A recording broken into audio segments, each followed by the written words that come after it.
Hello बच्चों, let us read the question. The question says 1 plus 2 plus 3 plus 4 up to n a term is equal to n into n plus 1 by 2. तो आपको ये चीज prove करनी है कि जो सम है 1 plus 2 plus up to n term का वो कितना आता है n into n plus 1 by 2. सीधी सी बात है, क्वेश्चन में साफ दिख रहा है, इसको हम प्रूव करेंगे by concept of principle of mathematical induction. तो पहले की कंसेप्ट लिख लेते हैं. की कंसेप्ट में क्या है, सबसे पहले क्या करते हैं हम,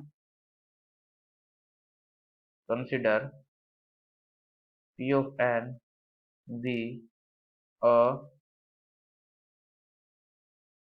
statement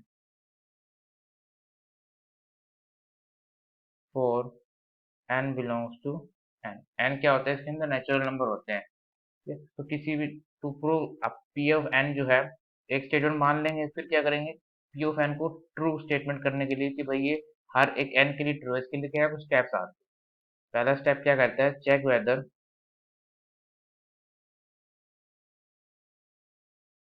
weather P of n is true for n is equal to 1.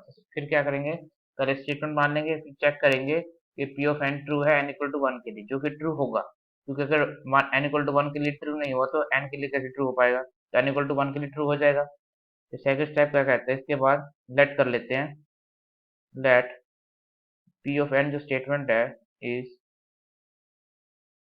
True for n is equal to k. मान लेते हैं कि n इक्वल टू k के लिए जो P of n स्टेटमेंट है वो कैसी है, ट्रू है. उसके बाद थर्ड स्टेप क्या कहता है, now we prove that P of n is true for n is equal to k plus 1. n equal to k के लिए ट्रू मान लेंगे. उसके बाद क्या करेंगे, फिर हम प्रूव करेंगे कि P of n जो है स्टेटमेंट वो कैसी है, ट्रू है n equal to k plus 1 के लिए. और n equal to k plus 1 के लिए अगर ट्रू हो जाती है तो कह सकते हैं by principle of mathematical induction, इसको आप PMI भी कह सकते हो, कह सकते हैं हम P of n is true for all n belongs to n. अगर n equal to k plus 1 के लिए आप प्रूव कर देते हो तो उसके बाद हम कह सकते हैं कि P of n जो स्टेटमेंट है वो सभी n के लिए ट्रू है, सभी नेचुरल नंबर के लिए. स्टार्ट करते हैं. सबसे पहले P of n मान लेंगे.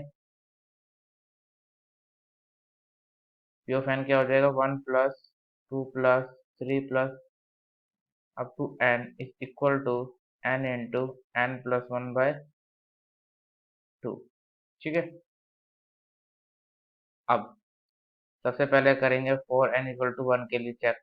तो P of 1 कितना हो जाएगा, एक ही टर्म आएगी, n टर्म तक जा रहा है तो 1 के लिए एक ही टर्म आएगी. RHS कितना आ जाएगा, n को मान रखोगे 1 into 1 plus 1 by 2, 1 plus 1 by 2 by 2 1 हो जाएगा. LHS RHS बराबर आ गए. तो we can say that P of n is true for n is equal to 1. तो हमने प्रूव कर दिया कि P of n जो है ट्रू है n इक्वल टू 1 के लिए.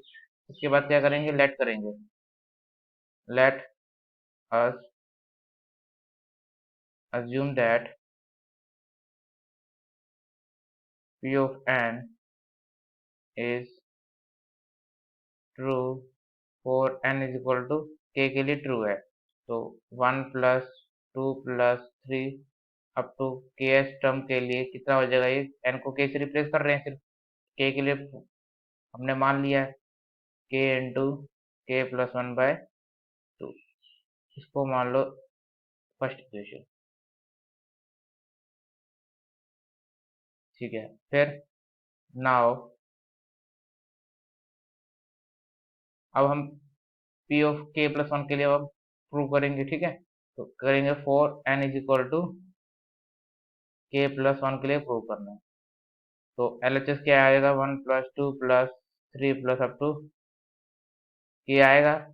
फिर आएगा k+1,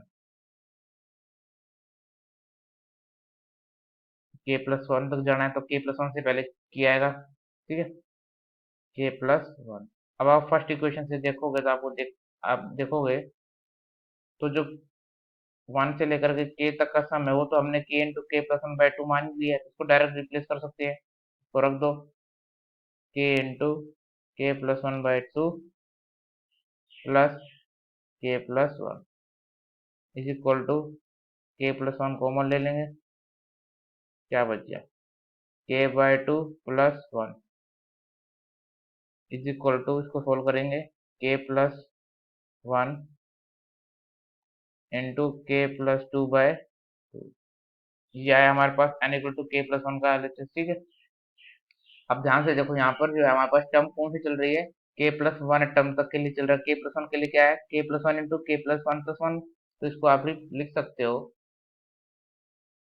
k+1 into k+1+1 divided by 2, और ये जो है आपके पास RHS के इक्वल आ जाएगा, क्योंकि RHS के अंदर क्या है, n इंटू n+1/2, k+1 के लिए रखोगे तो n की जगह k+1 आ जाएगा, तो 1/2 into k+1 into k+1+1 k+2/2, तो ये आपका RHS आ गया, this implies P of n is true for n is equal to k+1, so we can say that by principle of mathematical